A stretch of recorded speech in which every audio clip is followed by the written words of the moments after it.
Pandan. Mula dito sa Barangay Pandan, Ating matatagpuan ang isa sa pinagmamalaki, ang mag-asawang bato.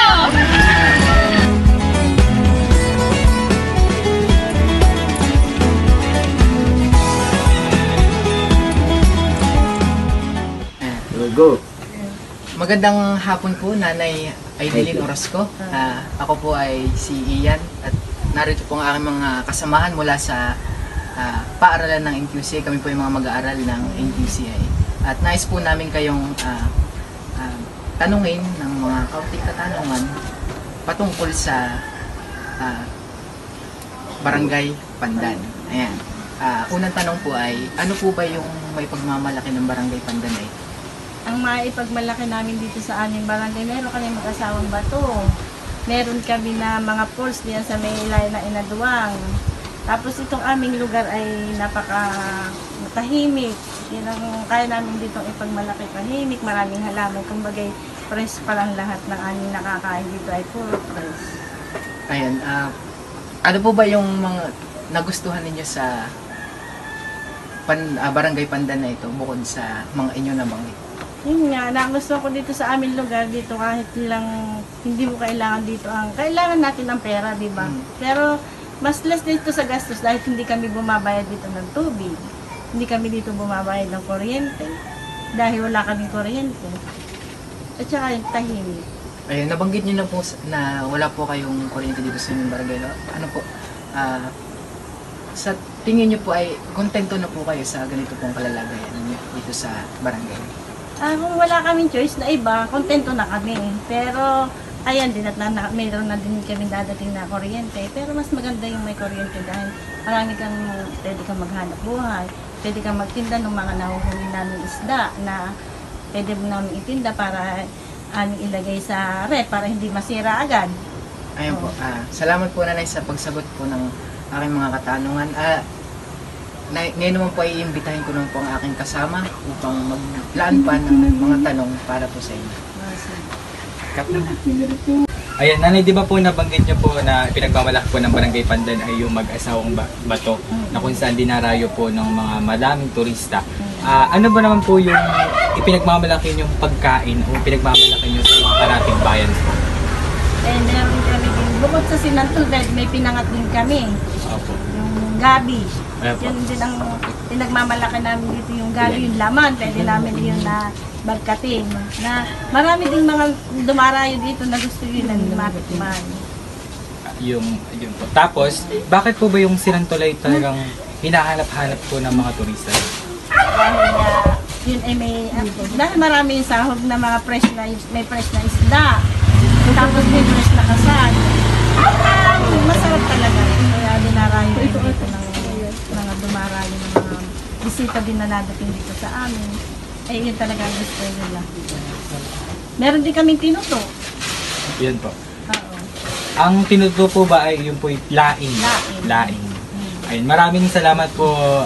Nanay Aidilyn. Opo. Maraming salamat po Nanay Aidilyn Orozco sa inyo pong pagsagot sa aming mga katanungan. Ito po ay tatanungin namin napakalaking Salamat. Pasasalamat po sa inyo. Sige mga tutoy. Thank you po.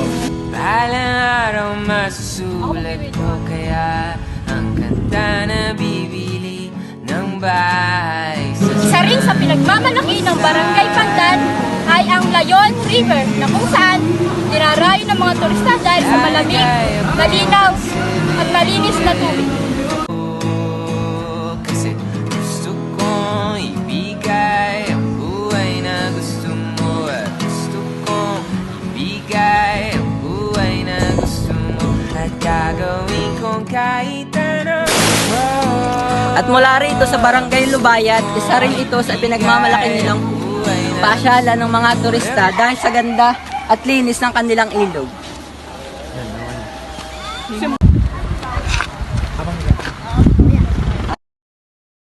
Sa gitna ng kaloakan, oh, magandang dilag, puso ko yung napihat.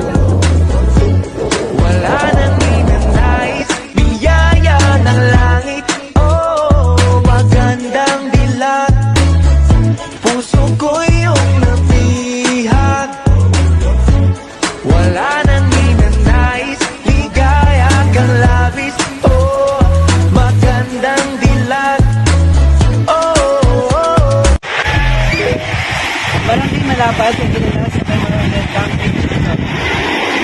dinarayo ng mga turista, meron nila mga nasakit paligid. Naman naman nila ang kagandahan ng Barangay Malapad.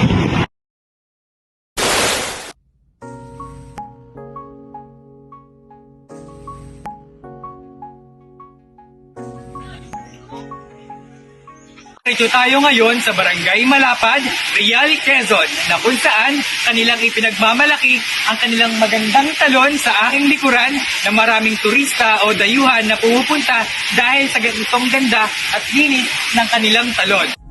Bumabagsak na ang talo, kap matutuyo alo. Gusto ko lalabanan ang aking nadarama. Magpalutang-lutang mo na napansamantala. Sarili ko naman na muna. Bumalik tayo sa una.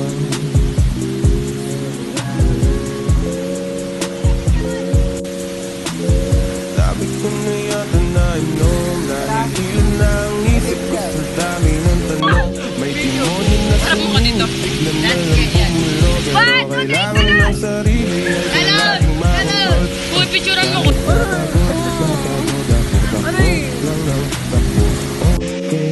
Magiging okay din ako. Dami ko na yatang nainom. Lumalalim na ang himig ng aking bawat tugon. Dami ko na yata. Kay sarap maging malay.